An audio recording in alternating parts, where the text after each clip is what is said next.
Friends. Yeah, so unexpected part 3 to this series.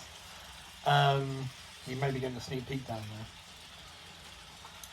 So we have a Swift now, and a picture of the train station at Lille, I believe, actually, rather than in Belgium. Lille to Poperinge, so yeah. Anyway, I just want to do a little video because I was researching today the 2 to 3 rail conversion process, and wow, it sounds really simple. You know, the idea you take any connection from the wheels, put them together, that goes to the same side on the circuit board, and then you have your ski as a wire, and that goes to the other side. And on digital, that's fine. From what I can see, everyone's saying that's fine. The difficulty comes in the way you mount your ski, because it used to be able to ride up and go to point work and things like that. And actually, if you listen, can you hear that? That sounds like a derailed train. And it just stopped briefly there, and it carries on. That's actually the ski on the Steuerwagen. I've looked at it, I've had it off the track twice, look at it. And the only thing I can see is it's got like a little indent, so it comes in and goes do it like that. Sort of shape. And the only thing I think it's that indent that's hitting the nubs. It's kind of irritating, I won't deny, I have taken it off once and put it in the sliding. If you turn the sound on,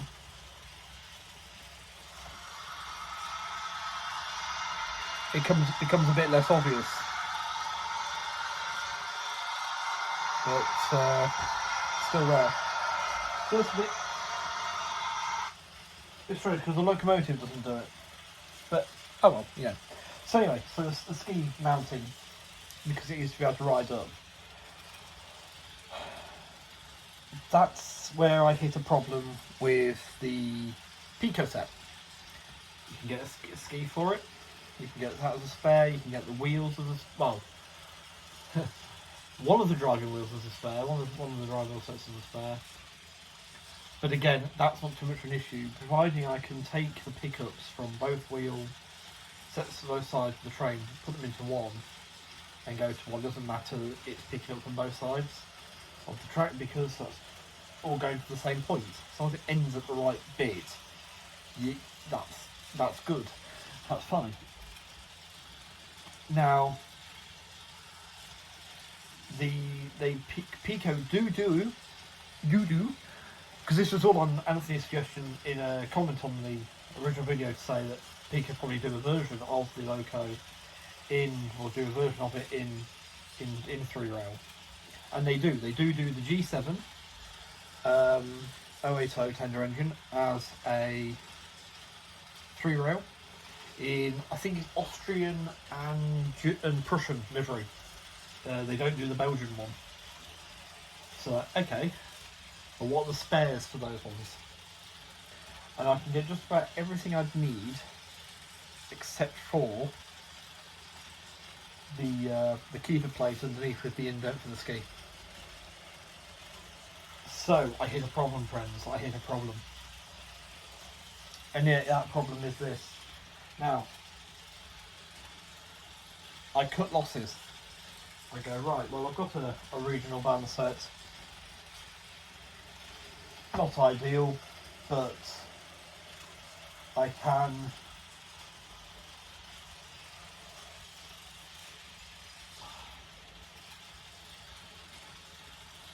take out that turnout, and from what I just see on someone's video there, basically I could connect up a piece of this is a Trix C-track, one there, and it'd be fine. From what they said. I will test it to something I don't mind blowing up first. And then I'll be able to use the loop for two rail operation, and so I basically have my start off still with that with two rail. Obviously this set will come with its own tracks, so I don't really need to go through all that anyway. But the Mobile Station 2 will still be fully usable for this. I will admit I kind of like the dial over the NCE Power Cab.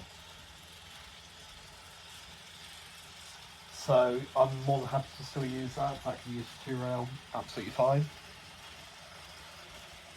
And basically it's that thing, it's like, do I cut my losses and go, right, okay,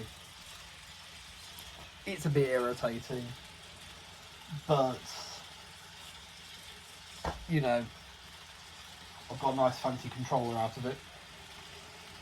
I mean, I think when Anthony was putting the pricing together of what the set would cost me to buy individually, basically by the time he bought the locomotive and the controller, you've basically got the price of the set before you've added the track and everything, so I'm not too mad if that's the only thing. Oh, and by the way, thanks to Anthony's recommendations, I read the manual, found out to put it into English, so now I've got the. This is now in English, so I can read it. Yeah, it's one of those.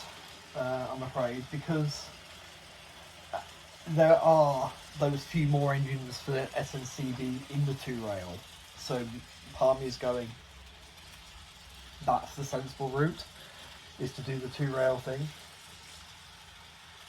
But I thought I'd just throw it out there, because the conversion is not impossible. It is doable.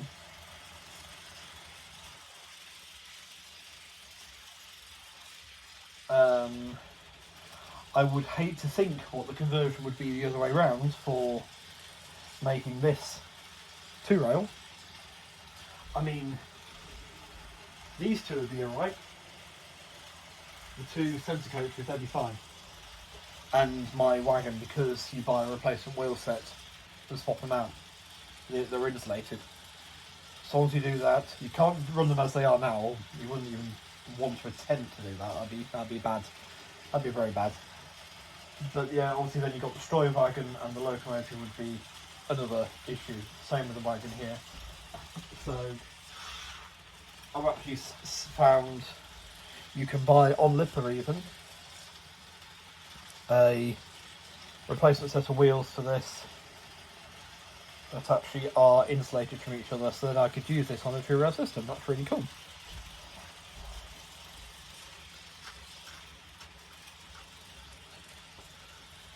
So presumably the same would go for the coaches.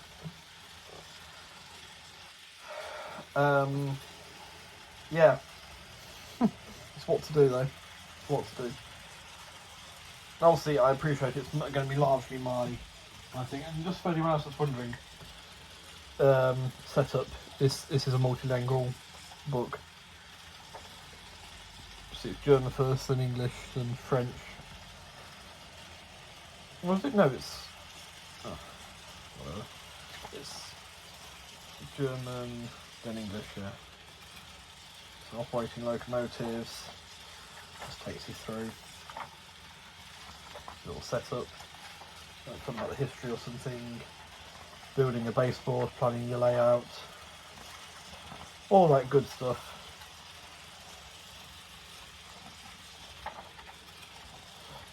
Look, more stuff you can buy. But it's basically, oh, that's cool.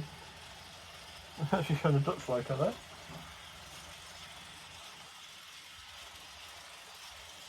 And then you got the Thalys TGP there.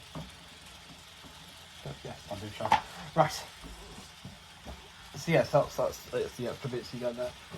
So yes, it's either work with a soldering iron, because that would also then in theory I'd be able to get the Roco Class 52 210 and convert it. Alright, what did you do that for? Class 52 and convert it over to 3 rail in theory.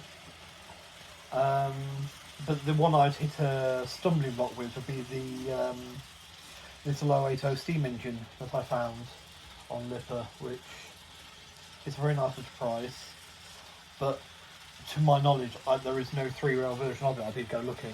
There is no 3-rail version of it. So, yeah.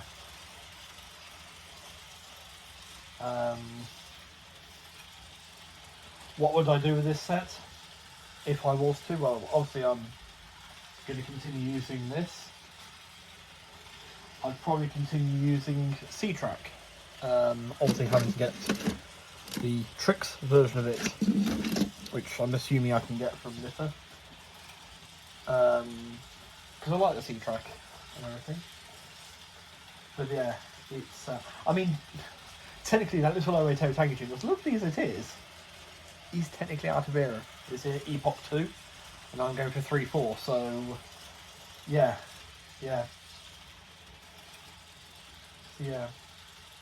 I don't know, I sort of put it out there. I saw someone asking about converting Hornby engines to 3-rail, so I say, oh yeah, don't bother, it's way too difficult to do. But fortunately, I'm not looking to do that, I'm just looking to do European stuff, but yeah. Also, if anyone knows how to stop that sounding like it's derailed, that'd be great. I'll say this juncture, the only disappointment I've had is I can't have this train go straight wagon first, because obviously with no decoder in it, the lights just come on and they're red lights the whole time. So if I send the train that way, there's no changing that. I looked in the instruction manual inside and it's in there. There's no way of flicking it, there's no switch to flick to say put white lights on instead. So locomotive first is the only way I'm going to be able to run this properly. But hey, that's a tiny disappointment. Yes, right. My friends, I'm going to leave you with that. I'm going to get this box in the loft, regardless, because I can always get it back out to put the stuff away if I need to or whatever. But for now, we're going to leave it out, we're going to enjoy it for what it is, and I need to go and start sorting things out, like putting fuel, topping up the car with fuel to before I go to Bovington Tank Museum tomorrow. So, yes. Till next time, friends, tally ho, stay safe, and I'll see you in the stream.